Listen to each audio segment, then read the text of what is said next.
وہ کام تھکن پیدا نہیں کرتا، آزمائش پیدا نہیں کرتا۔ ایک کسی استاد کا خیال یہ ہے کہ دیکھو کتنی تھوڑی تنخواہ دیتے ہیں، کوئی خاص سہولت بھی نہیں دیتے، طالب علم بھی فرما بردار نہیں، فلاں چیز میں بھی مسئلہ ہے، فلاں چیز میں، یہ باتیں کر کر کے انسان اپنے آپ کو تلخ کر لیتا ہے، کوفت میں مبتلا کر لیتا ہے، اسے پڑھنے پڑھانے کا لطف نہیں آتا۔ لیکن اگر اس کا یہ ذہن بن جائے کہ نبی پاک علیہ السلام نے فرمایا ہے کہ اللہ نے مجھے استاد بنا کے بھیجا ہے، اب اسے جو ذائقہ نصیب ہو، اگرچہ اساتذہ کے ساتھ جو خوبصورت سلوک ہونا چاہیے معاشرے میں وہ اپنی جگہ ٹھیک ہے، لیکن اس چیز کو بنیاد بنا کے اپنے کام کے اندر انسان کو تلخی نہیں لانی چاہیے۔ آپ جب بھی خیر کا رویہ کسی چیز کے ساتھ بھی اختیار کرتے ہیں، نیکی کرتے ہیں، تو مشکلات تو آتی ہیں۔ اب اس مشکل کو بھی اگر آپ اپنے لیے باعث اجر سمجھ کر وقت گزاریں گے تو وہ چیز نفع دے گی۔ اس لیے ہمارے دین نے ہمیں یہ کہا کہ اللہ سے بھی پیار کرو، رسول اللہ سے بھی پیار کرو۔ محبت کرو گے نا اللہ رسول سے صلی اللہ تعالی علیہ وسلم، اللہ تعالیٰ جل شانہ سے، حضور سید عالم علیہ السلام سے پیار کرو گے تو دین پہ عمل کرنا خوبصورت ہو جائے گا۔ ایکو ذرا کم کر دیں گے اس کی۔ آپ محسوس کریں گے کہ نماز پڑھنے میں قرار آتا ہے، مسجد جانا سکون والا ہو گیا۔ یہ اللہ کے جتنے بندے تھے نا جنہیں رب رسول سے پیار ہو گیا تھا، 30 جلدوں میں کتابیں لکھ گئے، وہ جو آج لوگوں سے پڑھی نہیں نہ جاتی، یعنی اتنا پڑھنا لوگ مشکل محسوس کرتے ہیں کہ اسے پڑھے کیسے، وہ محبت میں لکھ رہے تھے، لکھتے گئے لکھتے گئے لکھتے گئے، تھکاوٹ بھی کوئی نہیں ہوئی، نیند بھی کوئی نہیں آئی۔ پیار کریں اللہ رسول سے۔ اللہ تعالیٰ نے نا ہمارا جو نبی پاک کے ساتھ رشتہ بیان کیا نا، اس کی حساسیت کو سمجھیں۔ رشتے بندے کے ڈھیر سارے ہوتے ہیں، سارے حساس نہیں ہوتے۔ بڑے سارے لوگ دکھ سناتے ہیں، بندہ روتا نہیں، لیکن کبھی وہ پردیس میں اپنی بیٹی کو ٹیلی فون کرے، جی مجھ سے کچھ کر، اللہ تعالیٰ آپ کو جزائے خیر دے۔ میں تصویراں کھچانتے آیا نہیں، اگر فوٹو چاہیے تھی تو فوٹو کھینچ کے بھیج دیتے، کام چل جاتا۔ نہ میں مووی بنوانے آیا ہوں، تو پھر تو ٹھیک تھا، ایک بندہ بھیج دیتے، مووی بناتے، آپ کو دے دیتا، آرام سے بیٹھے، میں تو بات کرنے کرانے آیا ہوں۔ آپ لوگ سکون سے بیٹھیں، اللہ آپ کو مہنگے مہنگے موبائل دے، پر چلو میری بات بھی تو سنیں نا آپ حضرات۔ اللہ تعالیٰ آپ کو جزائے خیر عطا فرمائے، مطلب تھوڑی سی چلو اثر کرے نہ کرے، سن تو لے میری فریاد۔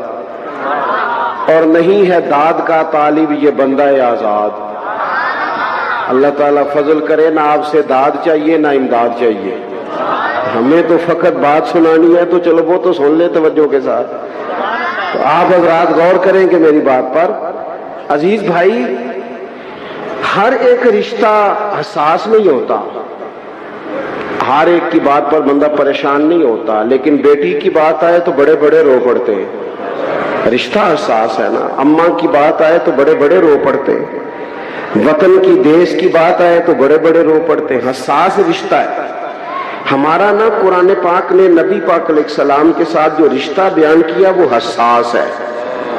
کہا النبی اولیٰ بالمؤمنین من انفسہم، فرمایا یہ نبی مومنوں کی جانوں سے بھی ان کے زیادہ قریب ہے۔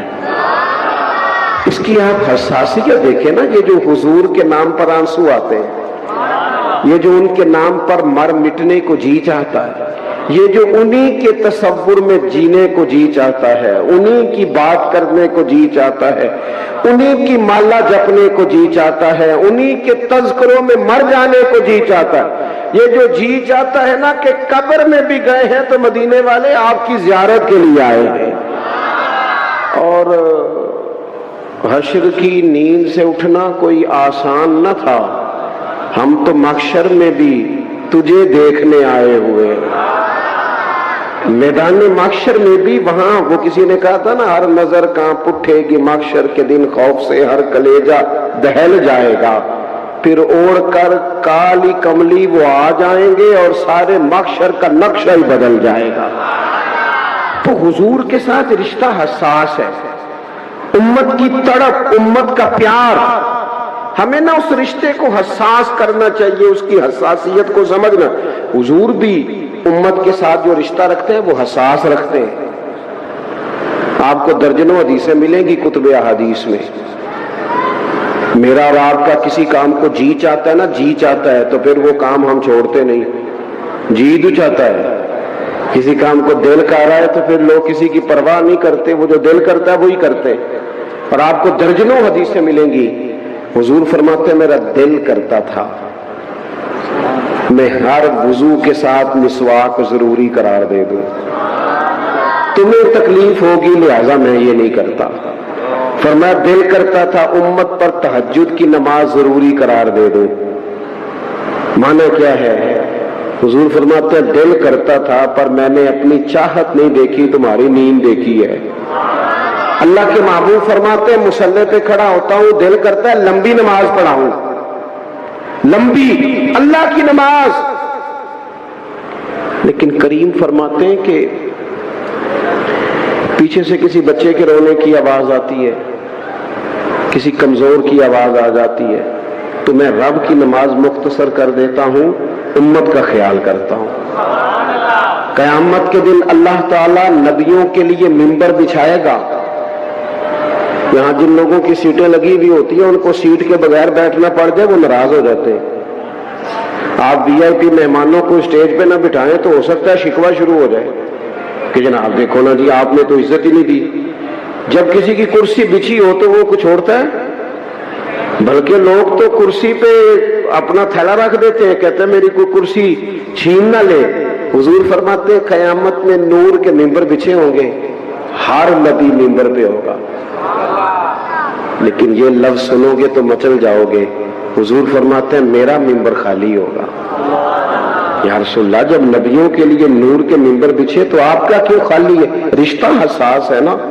تو حضور فرمانے لگے سب نبی ممبروں پہ بیٹھیں گے اور میں سجدے میں گر کے کہوں گا یا اللہ میری امت کو معاف کر دے، یا اللہ معاف فرما دے میری امت کو۔ معنی کیا ہے؟ اس موقع پر بھی یہ دیکھیں، آپ بات کو سمجھیں، کچھ رشتوں میں حساسیت ہے، امت کے ساتھ حضور کا رشتہ حساس ہے، اسی طرح پھر غلام بھی حضور کے ساتھ جو پیار کرتے ہیں وہ حساسیت والا کرتے ہیں۔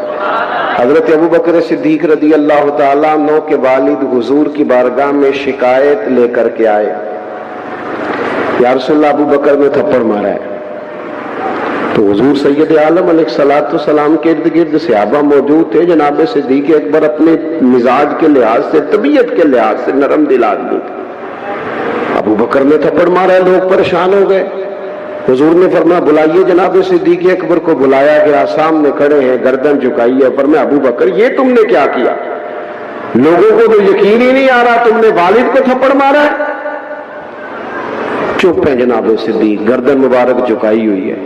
پھر حضور نے فرمایا ابوبکر آپ نے والد کو مارا ہے، یہ کیا کیا؟ تھوڑی دیر کے بعد جب انہوں نے سر اٹھایا تو آنکھوں میں آنسو تھے۔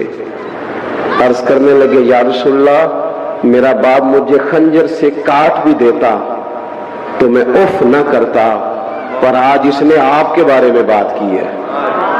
یا رسول اللہ یہ شکر کرے میرے ہاتھ میں تلوار نہیں تھی، تلوار نہیں تھی میرے ہاتھ، آپ کے بارے میں بات کرتی۔ یہ رشتہ حساس ہے، اس کی نوعیت کو سمجھے۔ لوگ ہمیں کہتے ہیں ختم نبوت کے معاملے میں قادیانیوں سے اتنی نفرت کیوں؟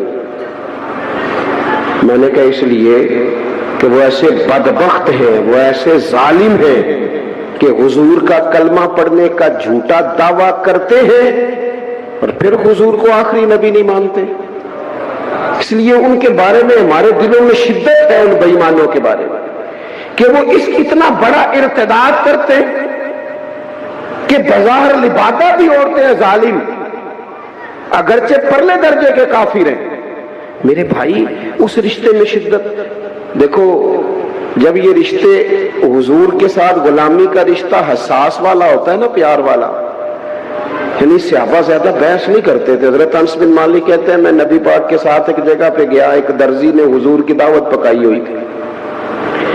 ایک تو یہ ہے نا کسی کو کسی چیز کی فضیلت بتائی جائے، عظمت بتائی جائے، فوائد بتائے جائیں، اس کو قائل کیا جائے کہ یہ چیز کھا، ایسا کچھ نہیں. حضرت انس بن مالک کہتے ہیں میں صرف حضور کے ساتھ گیا، ایک درزی نے دعوت پکائی تھی تو وہاں کدو گوشت پکا ہوا تھا.